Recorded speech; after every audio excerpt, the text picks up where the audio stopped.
When I built my second cargo trailer camper, I thought I did the insulation right. But after camping in many different climates, especially in the cold, we like to camp in the winter, I found something that made me have to tear the walls apart. You know what's interesting? It wasn't just the insulation in itself. Hi, my name's Zach, and this is Cargo Camper DIY. On this channel, what we do is we discuss building off-grid cargo trailer campers and the systems that make them work. In this episode, I want to discuss a lesson that I learned in my second cargo trailer camper conversion and how it's going to impact my next build. Let's get into it. Now, in my first cargo trailer camper, the goals I had on paper, which is really important, you set out your goals before you get started. I needed to tow it with my 5,000 pound towing capacity Ford Ranger. I wanted to get right into these lakes, way in the bush, a lot of 2-track roads, and I wanted to be able to stay there comfortably for 5 days, no filling up water. So it worked out well. I ended up putting in 60 gallons of water. We had 300 amp hour batteries, propane, 400 watts of solar on the roof. Very comfortable. But as I was out there camping, all comfortable, freezing cold, because often we were camping at minus 25, frozen outside, nice little warm stove going inside. I discovered cold spots on the walls. Oftentimes around the door, the windows, it would be solid ice, some ice even coming down the walls. But more importantly, and what I want to discuss in this video, is that the framing itself, behind the panel, the wood panel, where the metal frame was, there was ice on the face of that panel. So there was some thermal bridging going on there. And that's what I want to discuss in this video. Let me show you what I mean with the whiteboard, what was happening. Okay, so here we have our trailer. I know it doesn't really look like a trailer, but you'll have to forgive me. Remember, I'm a mechanic and I was in construction. Artist is not really what I do. But let's just take a look at this. Actually, you know what? Let me bring you in closer. So what's happening is you've got the hot air in here and the cold air out here. Or vice versa. If you're maybe camping in the desert, you've got cold air inside, your air conditioning is going, and you got your hot air outside. But these two, where these two meet, there's usually condensation, or there'll be a transfer of that cold or hot. Metal, obviously, is a great conductor. So let me just show you over here what I had to do. So first off, this is how my trailer was built. So here we've got the outer aluminum skin, and then we've got our wall studs. This is like a bird's eye view looking down on the trailer. So here's your wall stud, and then maybe another wall stud. This is your metal. And then in between those wall studs, I insulated it, obviously. So it was nice and tight. Insulated it. No gap in between here, because you don't want any warm air hitting that cold outside or warm outside tin and forming condensation. So that was good, solid. And then I put tin tape over all of my joints so that there was no air gaps. And that was good, but this was becoming a thermal bridge here from the outside to the inside through this metal. So then how did I fix it? Well, what I did is I ended up running wood strips, 1/2 inch wood strips, wood plywood. Actually, I just ripped it. And I put wood strips in here like that. And then on top of that, or in between those two, I used insulation. So then if you were to look at it sideways here, there'd be like the studs here, stud here, the insulation in here. And then I ran wood strips this way, 1/2 inch.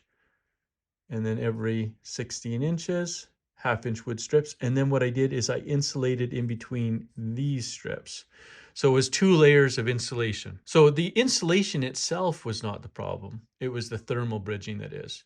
And this is a concept we need to remember with everything, whether it's having an aluminum frame around a door, a window, maybe a bolt through. I also had to do where my bolts came through from my solar panels. I was getting condensation buildup on those. So I had to do the exact same thing. I ended up putting the bolts on the inside, running 1/2 inch foam over top of it, and that fixed it. So this I fixed with my second cargo trailer camper. I ended up pulling the walls out, fixing that, and it worked great. But I think that's some of the lessons that you learn as you're building. You build it and then you take it out, try it, and you figure, okay, I didn't quite do that right. I'm going to make it a little better. Also, one of the problems that I was facing is the trailer that I was building was only 6 feet wide. It was only 6 feet tall. So I really was worried about losing a lot of space inside. You know, if you're framing a house, obviously, then you would be having lots of thick walls, a lot of insulation. So you're always balancing the two, how well it'll function with how well it will perform, because we are building a trailer after all. Now, that's why I kind of wanted to share this lesson to start with, because a lot of these lessons I've learned throughout the years now. I think I built my first cargo trailer camper 5 or 6 years ago, and I've used it extensively. And these are the lessons that I want to implement into the new one. So why are we even bothering building a new trailer? Well, there's a lot of different reasons, but I think the biggest reason is just our circumstances have changed a bit. The last trailer I kind of built for just, you know, like I mentioned, off-road, getting to the bush, 5-day trips, small, compact, light, easy to float over mud and snow, to be towed with a smaller truck like the Ford Ranger. But now I've got a bigger truck. It's a diesel. We're traveling for a couple months at a time. We're staying down there. We just need a little bit more comfort. I didn't want to go too big. Like, I didn't get the 8-foot or bigger wide trailer.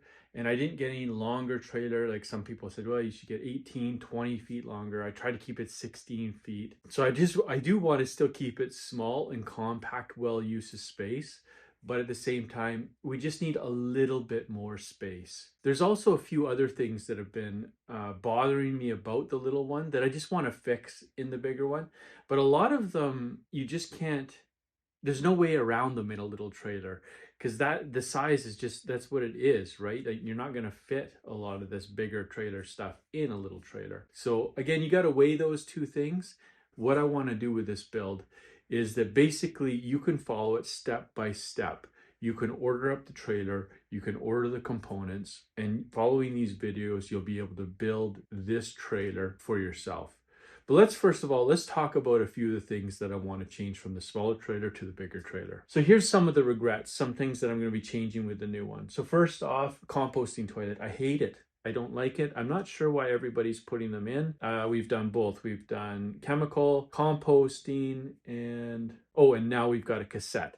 So we're going to compare those three. We'll talk about them a little bit. That's coming up. Small sink. You know, the counter sink, you can hardly get a dish in there to wash. Difficult. Stairs, I love the flip up, how solid they are. But the problem is when you got the dirt outside, you flip them up and now everything's inside. So I'm going to build some stairs that slide away underneath. Hot water. Yeah, hot water fluctuating. So the on-demand hot water tank, I don't like it. When you turn off the water, you get a burst of cold water when you turn it back on and back off and on. I don't know why everybody's putting them in. I like just the standard RV hot water tanks. That's what we're going to put in. Small fridge. Again, it was just a small trailer. It's a pretty darn good sized fridge for what it is, but 2 months, you need a little more food, you need a bigger fridge. In this one, I'm going to be doing an RV fridge so that we can use a little less power. Loud heater. That ticking, I mean, it's okay. I've got it fixed, I think, now. The blower's loud, the ticking's loud. There's no thermostat to control it. We're going to be putting in a Villette heater with a thermostat on the wall. We'll talk about that later. No AC. That's a big one. Down in Arizona, it would be beautiful to have AC. What I'd like to do right now, though, before I get started in actually doing the build, I'd love to get your feedback. If you can let me know below, what do you regret? What's your biggest regret with building your trailer?